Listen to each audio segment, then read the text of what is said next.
Os polvos são aliens? Parece loucura, mas algumas pessoas acreditam que sim.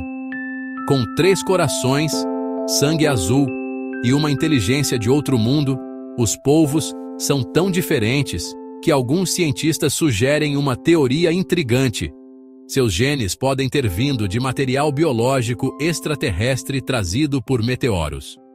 Embora isso seja apenas uma hipótese, não dá para negar que esses mestres do disfarce parecem ter saído diretamente de um filme de ficção científica. E você acredita nessa teoria?